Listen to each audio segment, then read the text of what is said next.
Le monde dans lequel on rentre est déflationniste sur la partie valeur du travail. Moi, mon take là-dedans, c'est de dire que la valeur des actifs va drastiquement augmenter.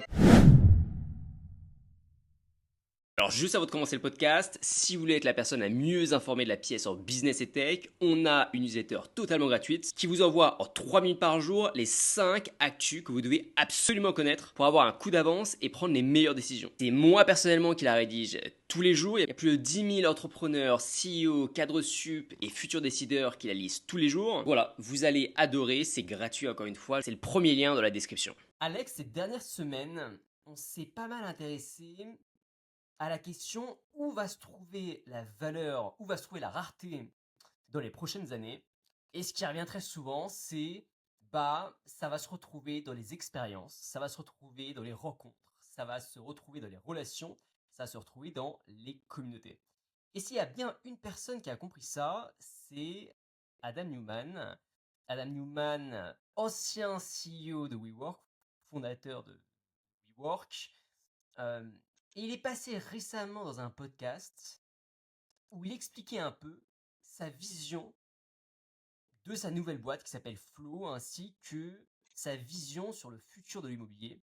Et j'ai trouvé ça absolument passionnant parce que, pour deux raisons. La première raison, c'est que sa manière d'aborder l'immobilier aujourd'hui, j'ai l'impression, est à contre-courant total de ce qu'il a mis en place à WeWork. Alors, soit le côté communautaire, soit le côté relation, mais plus dans le côté opérationnel. On pourra en reparler juste après, et si tu n'es pas d'accord avec moi, je pourrais rebondir là-dessus.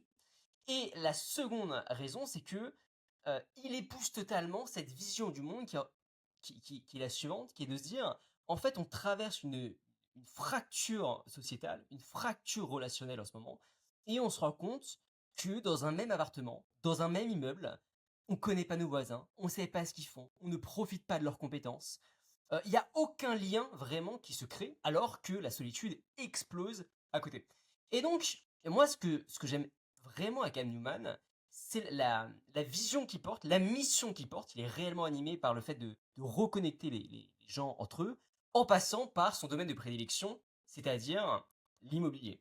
Donc dans cet épisode, toi qui connais très bien l'immobilier, secteur de métier, toi qui as aussi une belle vision sur le futur de l'immobilier et plein d'idées sur que tu aimerais bien lancer justement pour aller vers cette vision-là, j'ai envie que tu m'expliques plus en détail la vision d'Adam Newman.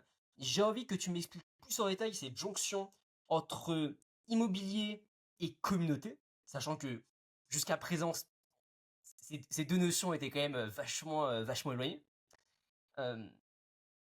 Et peut-être aussi ce que toi tu comptes construire et en quoi ça épouse le futur de l'immobilier tel que tu penses qu'il va advenir. Écoute, longue question, mais nickel.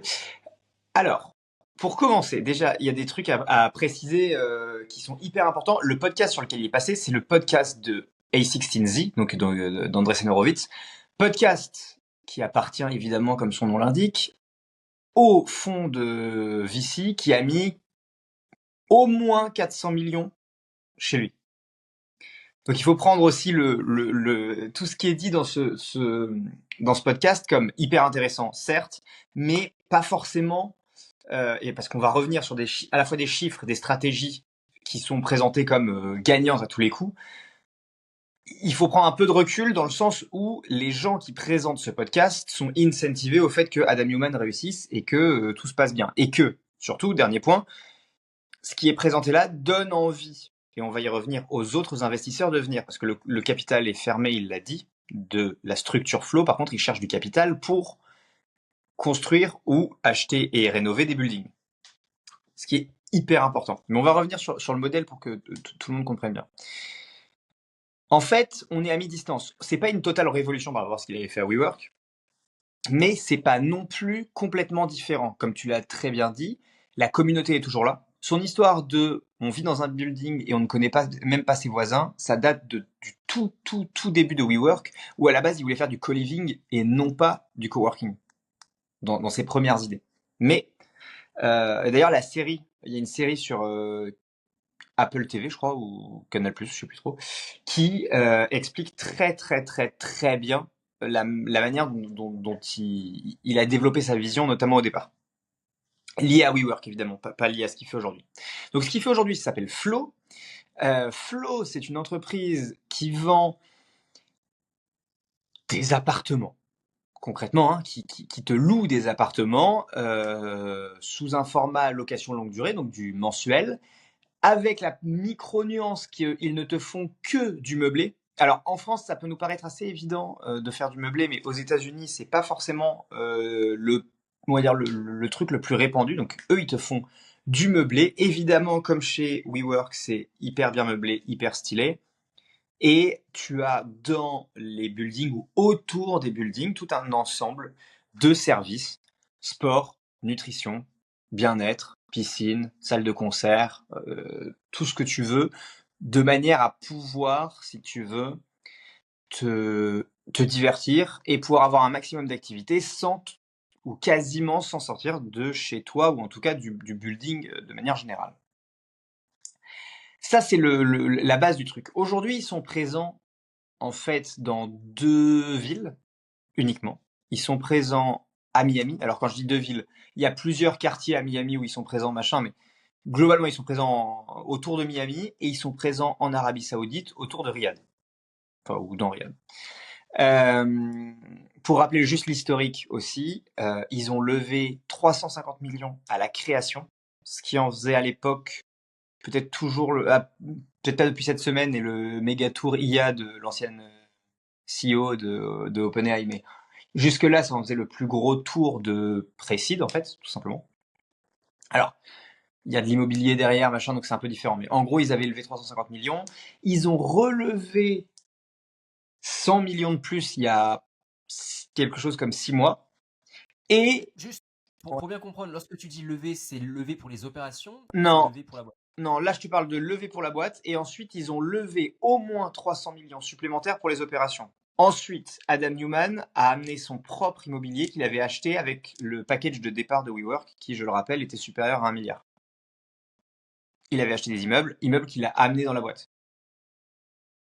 Donc, on peut juger qu'il y a au moins, à mon avis, au moins entre 500 et 700 millions d'euros d'immobilier dans les comptes de la boîte, d'une manière ou d'une autre. Et la boîte aujourd'hui, il semblerait qu'elle pèse entre 2 milliards et demi et 3 milliards de dollars.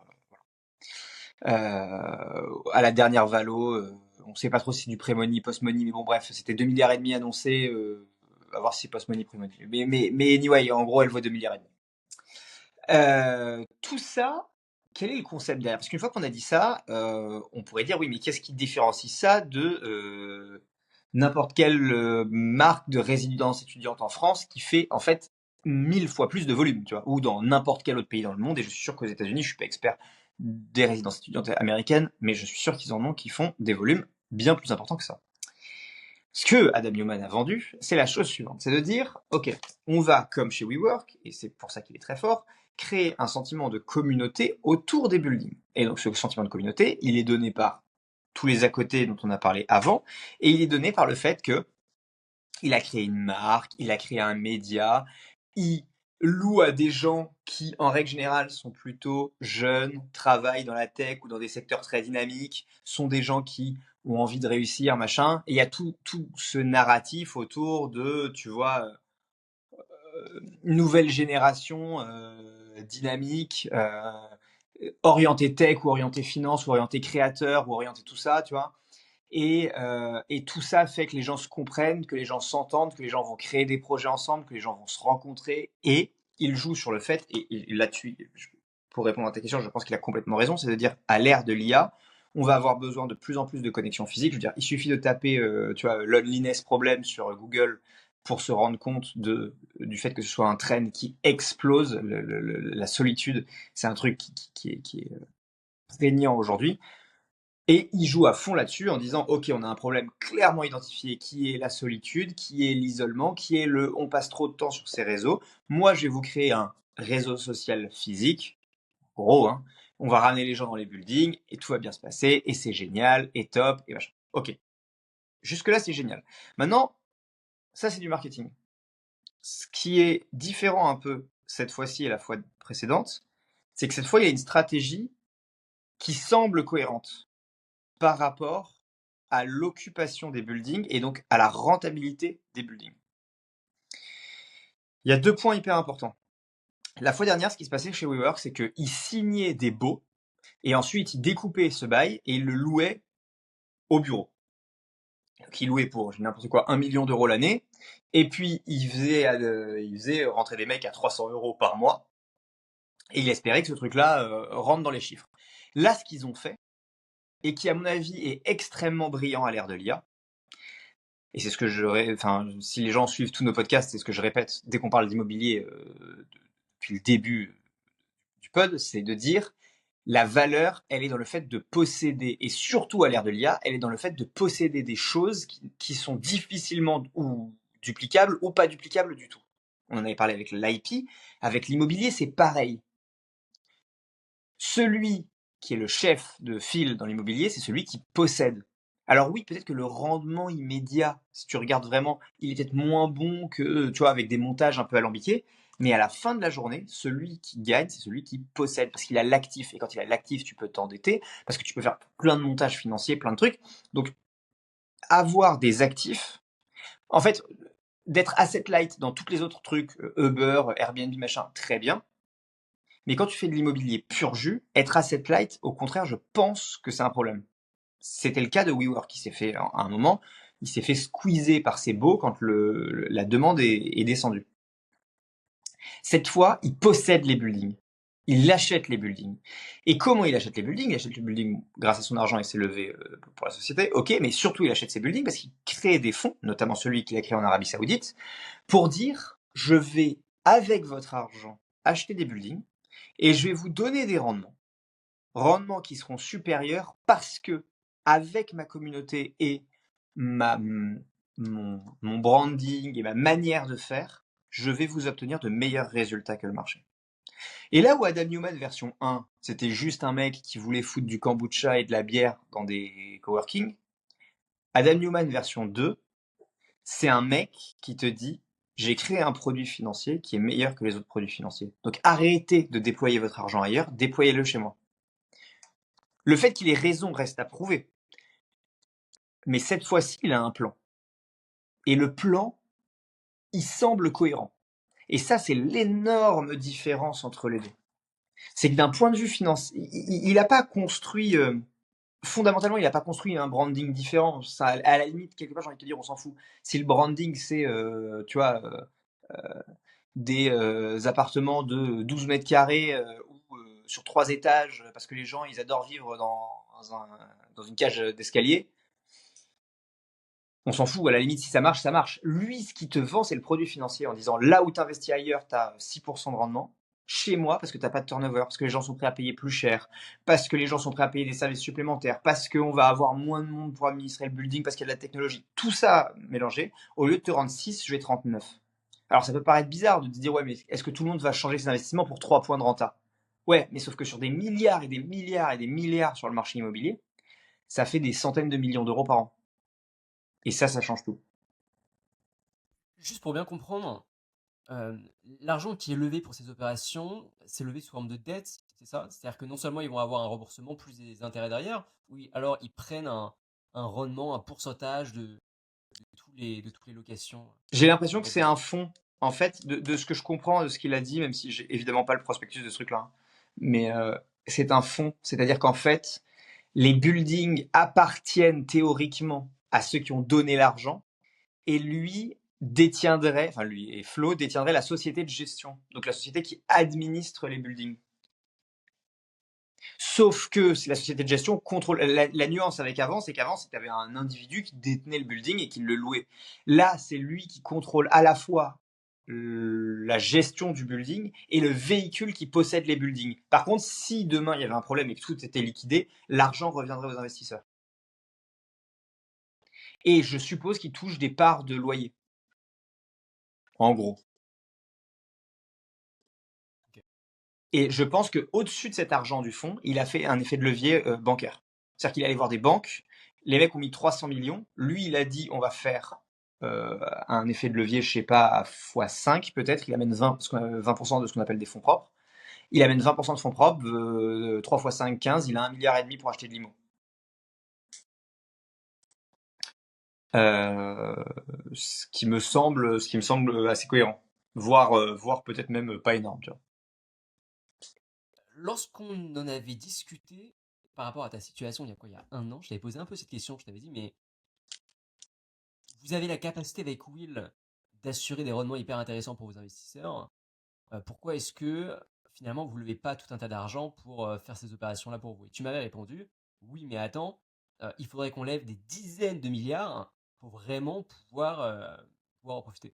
Est-ce que ce que fait aujourd'hui Adam Newman t'inspire à ce niveau-là? Est-ce que Will devient est juste en gros un intermédiaire qui file de la thune, je caricature, hein. Ouais. Ou alors demain, ça pourrait être un système à la flow, vous allez posséder vos propres uniques de A à Z, et donc vous allez finalement avoir une gestion beaucoup plus verticale que horizontale aujourd'hui.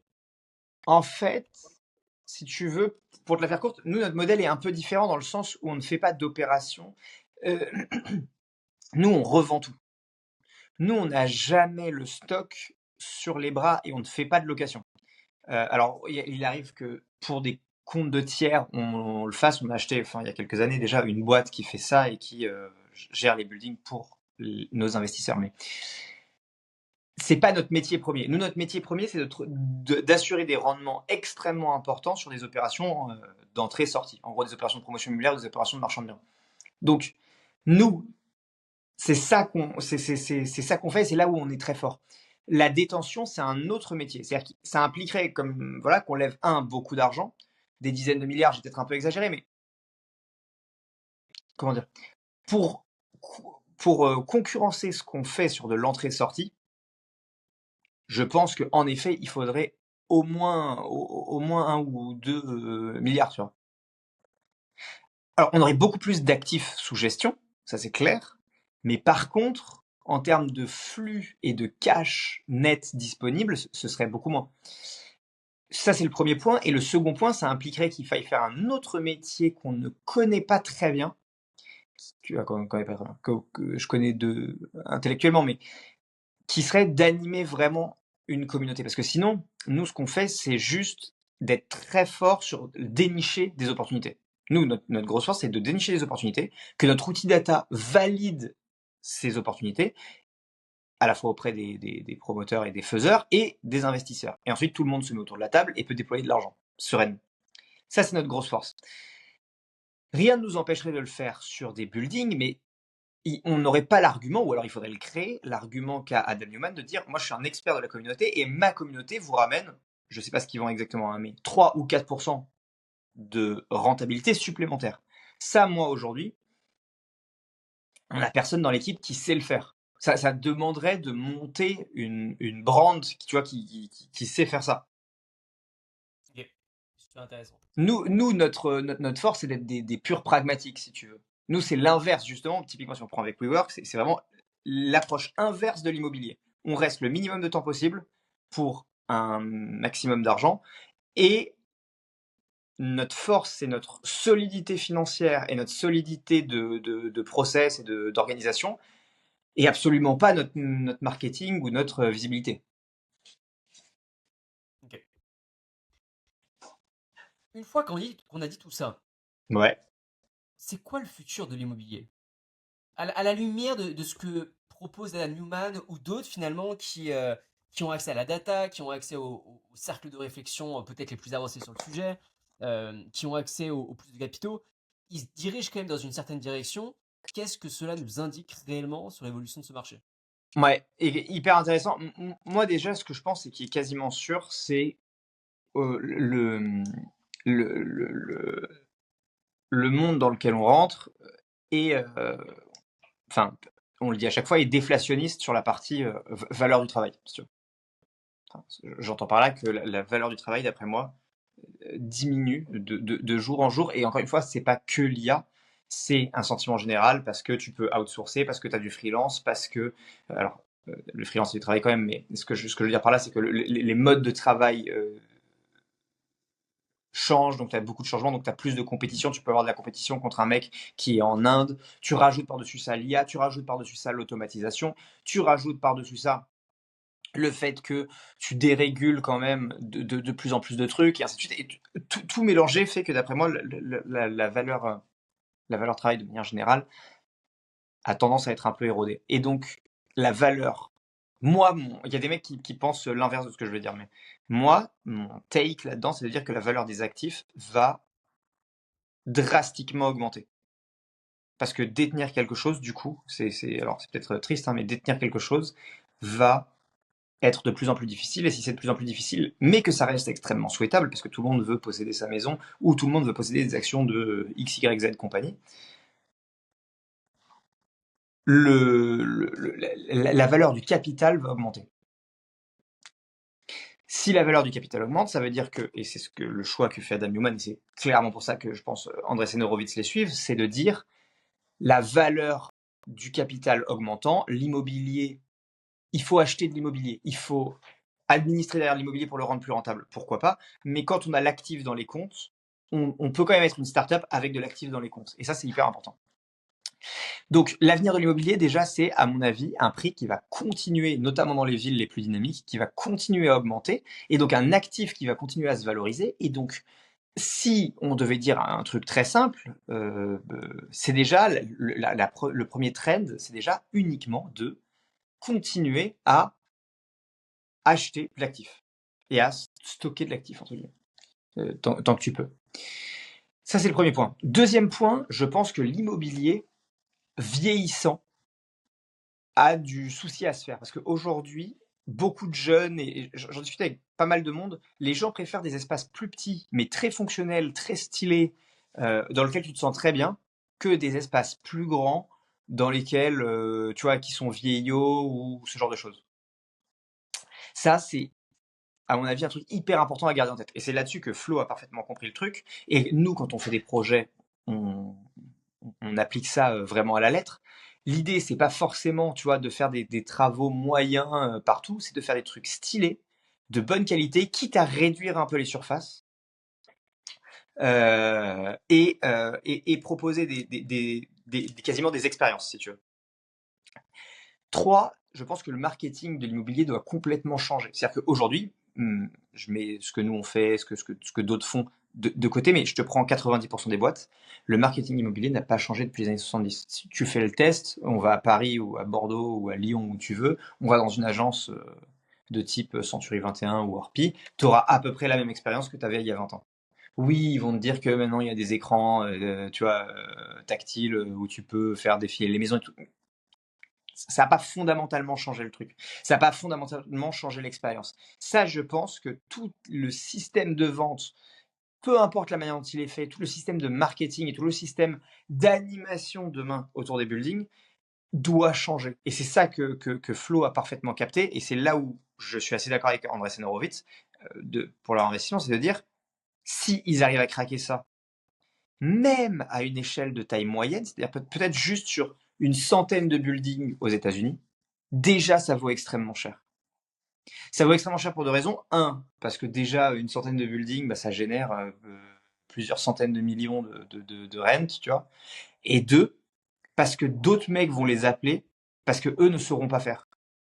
D'autres gestionnaires habituels vont les appeler en leur disant, bah écoutez, on partage notre marge de gestion là, mais vous nous mettez la marque Flow, le savoir-faire, le machin, le truc, et vous faites. Et c'est ce qui s'était passé chez WeWork. À une époque, l'idée pour sauver WeWork, c'était de dire, on va continuer à faire du coworking, mais en plus, on va vendre nos prestats de savoir-faire de coworking directement à IBM, à Goldman Sachs, machin, pour les aider à faire leur bureau. Et ça, je pense que c'est un truc qui va aussi marcher avec Flow. Donc, si je devais résumer les grandes lignes, c'est des actifs de plus en plus valorisés, un besoin de communauté et de rompre la solitude qui passe par un savoir-faire en gestion et un nouveau marketing et un nouvel accès à l'outil. Et enfin, un dernier point, évidemment, parce qu'on finit plus un podcast sans parler de ça, mais je pense que tu as l'IA. l'IA dans l'administration des buildings, l'IA dans la prise de décision, ça c'est ce que nous on fait et on propose pour les investisseurs par exemple, mais ça peut être pour plein d'autres trucs, l'IA dans la gestion et dans la relation client, parce que les relations clients en règle générale avec les entreprises immobilières sont rarement bonnes, faut le dire. Ça, je pense qu'il y a un boulevard là-dessus pour aller révolutionner tout ça. Et je le dis à chaque fois aussi, et là j'ai peut-être tort depuis un moment, mais je continue, je m'obstine. Je pense que sur les méthodes de financement immobilière, parce qu'on l'a dit, l'accès à l'actif est de plus en plus compliqué. Cependant, il faudra quand même démocratiser, à mon avis, pour plein de raisons, l'accès à l'actif. Et je pense que le Web3 est un bon moyen de démocratiser l'accès à l'actif. C'est-à-dire que je pense que la tokenisation, ou en tout cas le fractionnement de détention d'un bien est hyper important. Et aujourd'hui, on a beaucoup de plateformes de crowdfunding qui font un boulot génial, hein. Brix, la première brique, enfin bref, on pourrait en citer plein, mais elles font un super boulot, mais aujourd'hui, elles ne font pas de détention. Aujourd'hui, ce qu'elles font, c'est un peu sur notre modèle, c'est pour ça qu'on bosse beaucoup avec elles, c'est de dire, on vous amène des fonds pour que vous réalisiez une opération, vous rentrez, vous sortez, vous remboursez l'obligation, fin de l'histoire. Je pense qu'il y a un modèle, alors qui ne doit pas être extrêmement évident d'un point de vue AMF et tout ça, mais il y a un modèle, à mon avis, où on achète des bouts d'un immeuble, et que ces bouts d'immeubles, tu deviens copropriétaire, et tu vois, mais par contre, ce qui n'a pas été fait, c'est ce qui a été fait un peu sur Realty, mais ce qui n'a pas été fait par contre, et là c'est hyper important, c'est de dire ça vient avec des avantages communautaires. Et c'est là où Flow, à mon avis, a un coup à jouer, c'est de dire, il y a une crypto Flow, si tu veux, et cette crypto, quand tu en détiens un peu, t'es prioritaire. Quand tu en détiens plus de 100 000 euros, il y a carrément un appartement qui t'est réservé dans la ville de ton choix. Tu vois. J'en sais rien, hein, je te donne des trucs comme ça, mais qu'il y ait des perks qui aillent avec le fait de détenir des bouts d'appartements. Et ça, c'est hyper important. Ou alors, si j'en détiens assez, je récolte une partie des loyers des autres mecs, qui me permet de réinvestir et qui me permet à la fin peut-être d'avoir un appart à moi qui est vraiment à moi. Et tout ça, c'est un monde qui reste à explorer et malheureusement, parce qu'il y a quand même eu un ralentissement sur la sphère Web3, je trouve que c'est des trucs qu'on n'a pas assez creusés. Or, je suis à peu près convaincu que c'est une des nouvelles méthodes d'accès à l'immobilier. En fait, quelque part, que ce soit de la crypto ou pas, c'est un autre sujet, mais en tout cas qu'on puisse diviser le bien en plein de petites parts et que tu puisses avoir des accès à du fractionné, quoi. En effet, tu l'as dit, mais Realty le fait déjà, sans l'aspect communautaire bien sûr. Mais il y a la crypto Realty. Tu as accès aussi directement enfin, t'as accès au bien au sens où je sais pas si tu es directement propriétaire, je pense pas d'ailleurs, je pense que c'est Realty qui est l'intermédiaire. De mémoire, la manière dont ça fonctionne, c'est toi, tu achètes une crypto qui en fait réplique le truc, mais c'est pas toi qui es propriétaire. Mais bon, ça à la limite, c'est pas très grave. Mais c'est surtout que tu n'as sur Realty aucune idée de communauté. T'es pas chez toi, c'est pas de l'accès à l'immobilier, c'est de l'accès à un investissement. C'est comme acheter de la SCPI. Là, moi, ce que je propose, c'est d'acheter un truc où tu te sentirais peu ou prou chez toi, tu vois. En partie. Je dis pas que ça ne t'appartient qu'à toi. Je dis que tu en es copropriétaire. Au sens où tu peux aller dans l'appartement, j'ai du mal à comprendre. C'est-à-dire qu'à partir du moment où en fait, tu commences à investir, t'as pas d'appartement, mais t'as pas d'appartement au sens où ça ne t'appartient pas. C'est juste un petit bout, donc tu peux pas rentrer dedans, surtout s'il y a des locataires. Par contre, tu fais partie de la famille Flow, où là, tu as accès à une communauté en ligne, pourquoi pas des events, pourquoi pas des clubhouse à droite et à gauche. Non, je te dis même plus que ça. C'est-à-dire que je te donne un exemple. Il y a 100 appartements. On sait qu'aujourd'hui, il y a une énorme tension locative. Aujourd'hui, la manière dont ça se passe quand tu es un étudiant ou que voilà, ou que tu n'as pas de réseau, machin, c'est tu viens, tu te pointes, tu visites, tu fais une offre, on étudie ton dossier, et il y a 100 personnes, des fois à Bordeaux, c'est pas une connerie, hein. Tu as entre 50 et 100 personnes qui se battent pour le même appart. Tu vois. Et tous les étés, là, dans 2 semaines, ça va recommencer, c'est l'enfer pour tout le monde. Moi, ce que je dis, c'est quand tu détiens du flow, entre guillemets, t'es prioritaire, tu fais partie des mecs prioritaires pour accéder à l'appartement. Ok. Et si tu en détiens assez, tu finis par avoir un appartement à toi. Ok, ouais. Ce qui fait que tu peux commencer à payer ton loyer. N'importe quoi, ton loyer, il est de 600 balles par mois. Au lieu de payer 600, tu payes 700. Et tous les mois, tu acquiers 100 balles d'appartement. En fait, tu inverses un peu le. Tu vois, si la banque veut pas te prêter, ben, tu inverses un peu le truc. Alors écoute, c'est vrai qu'à coût de 100 balles par mois, ça va pas être extraordinaire. Mais si sur ces 100 balles, tu as des revenus, c'est-à-dire que tu capitalises, que tu as un côté un peu intérêt composé qui se met en place petit à petit, puisque tu as une partie du revenu de l'ensemble des buildings, machin. Et puis petit à petit, tu vois, tu les réinvestis jusqu'à ce que tu puisses avoir ton propre appart. Et une fois que tu as ton propre appart, bah, quelque part, il reflète sa valeur, tu le vends, tu t'en fais ce que tu veux, tu le vends juste les tokens à un autre mec. Ouais, super smart. Et ça, moi, je pense que pousser, et d'ailleurs, on le voit, aujourd'hui, les plateformes de crowdfunding cartonnent, cartonnent. Pourquoi? Parce que tout le monde veut investir sur l'IMO sans avoir la capacité d'aller voir une banque, de se faire un peu chier pendant 2 mois, à donner tous tes documents, est-ce que tu es éligible, est-ce que tu n'es pas éligible, est-ce que tu as un CDI, moins on aura de CDI, plus le modèle bancaire il va être compliqué. Je veux dire, si demain, tout le monde est plus ou moins freelance, ou tu vois, où il y a de l'IA, il y a un taux de chômage important, comment tu pourras justifier de standards qui existaient en fait dans les années 2000, où on disait oui, t'es CDI, depuis 3 mois, dès que tu as dépassé ta période d'essai, tu donnes tes 3 dernières fiche de paye, tu as le droit de t'endetter jusqu'à un tiers de tes revenus, et donc, bah, si tu coches toutes les cases, on t'achète ta maison. Je schématise. Si tu coches pas toutes les cases, c'est mort. Tout simplement. Et ben, je pense qu'aujourd'hui, on vit dans un monde qui est en train de balayer les certitudes qu'on avait sur le marché du travail, et sur tout un paquet de marchés d'ailleurs. Et on le voit depuis longtemps. Je veux dire, moi, on a tous ce pote dans la crypto ou dans la tech qui a gagné beaucoup de fric, qui veut s'acheter une maison, et à qui on dit ah mais non, attends, en fait, t'es pas vraiment en CDI, t'as exit ton truc certes, mais là t'as plus de revenus, donc en fait je te prête pas. Alors à moins que le mec il fait une exit à 50 ou 100 millions, et oui, en effet, là ça calme tout le monde. Mais on a tous ce pote qui a du cash flow, qui a du flux, mais qui ne peut pas utiliser ce flux dans le but de s'acheter une maison, ou dans le but de capitaliser, d'utiliser le système bancaire et l'effet de levier, et ainsi de suite. Et ces mecs-là, ils sont exclus, mais ces mecs-là, c'est pas pour autant que c'est pas des super consommateurs d'immobilier.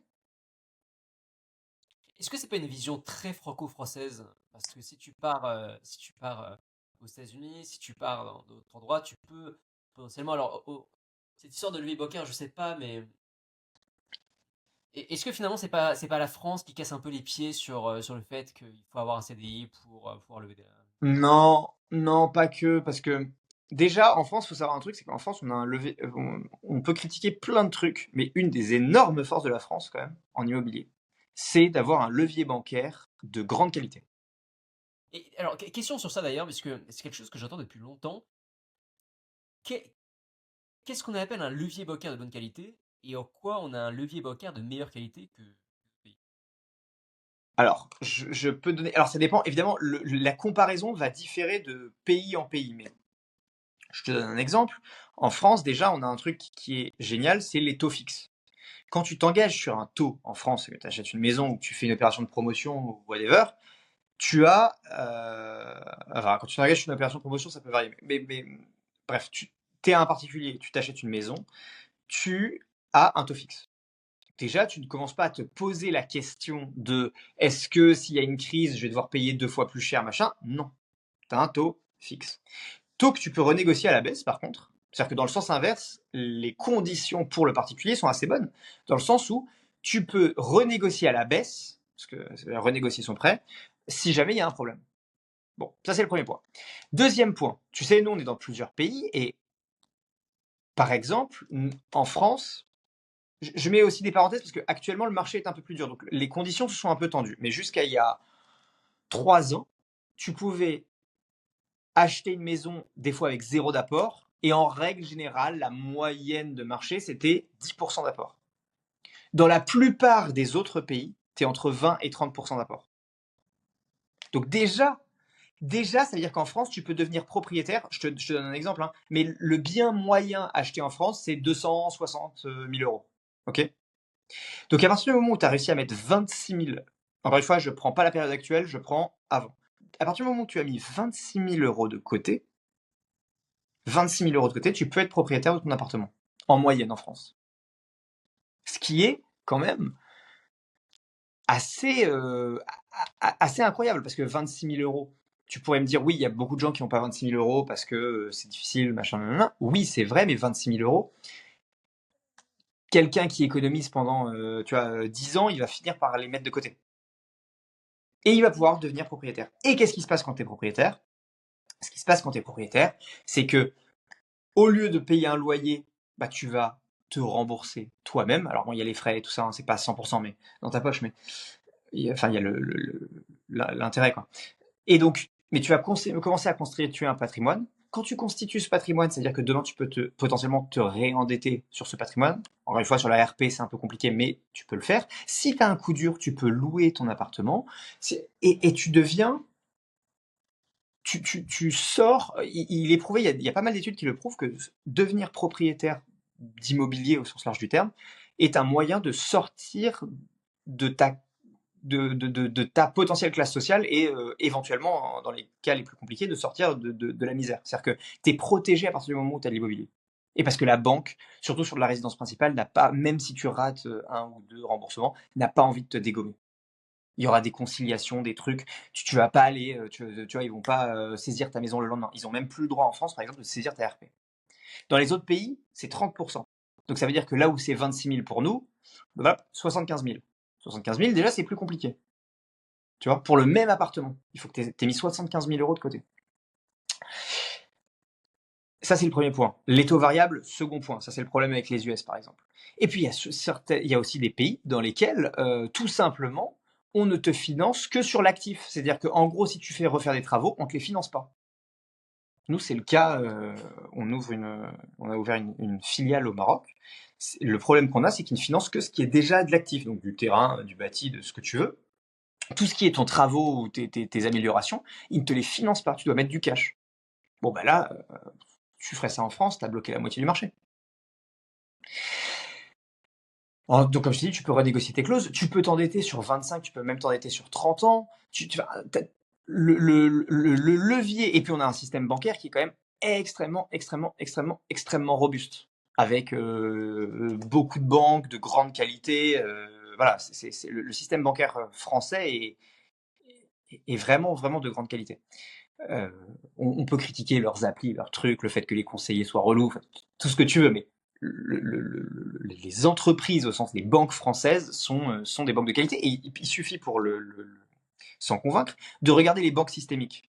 Dans les banques systémiques, tu as deux pays qui ressortent, c'est la France et les États-Unis. Les États-Unis parce qu'ils sont gigantesques, et la France parce qu'on a énormément de banques extrêmement influentes. Après, tu as des banques suisses, je crois que tu as Crédit Suisse, UBS, la fusion, tu as une banque italienne, tu as une ou deux banques chinoises, et globalement, ça s'arrête là. Alors que dans les trois systémiques, tu as les trois françaises, tu as BNP, Crédit Agricole et Société Générale. Et je pense que les autres, Banque Pop et tout ça, sont pas loin de l'être. Donc c'est pour ça que, enfin, pour toutes ces raisons, le système est très bon. Et donc, est-ce que nous, on fait chier en France? Oui, un peu, potentiellement, mais le fait d'avoir besoin d'avoir des revenus récurrents dépasse la France. C'est le cas dans à peu près tous les pays d'Europe. C'est le cas aux États-Unis avec le credit score. C'est un peu différent si tu as vraiment beaucoup d'argent, voilà, mais ils seront dans tous les cas regardant sur la qualité, en fait, si tu veux, de ta garantie. Je sais pas du tout comment ça se passe dans des pays comme la Chine ou quoi, mais voilà, c'est un peu pareil. À Maurice, par exemple, où on travaille, c'est pareil. Ils te demandent, quand tu es un particulier, d'être en CDI, machin. Ils comprennent pas trop quand tu es un auto-entrepreneur. Enfin, voilà. Bah écoute, c'est très clair, je pense qu'on a fait le tour. Le futur de l'immobilier, selon Alexandre Bonhomme et selon aussi Adam Newman. Merci pour votre écoute. Et puis, Merci. on se retrouve la semaine prochaine. À la semaine pro.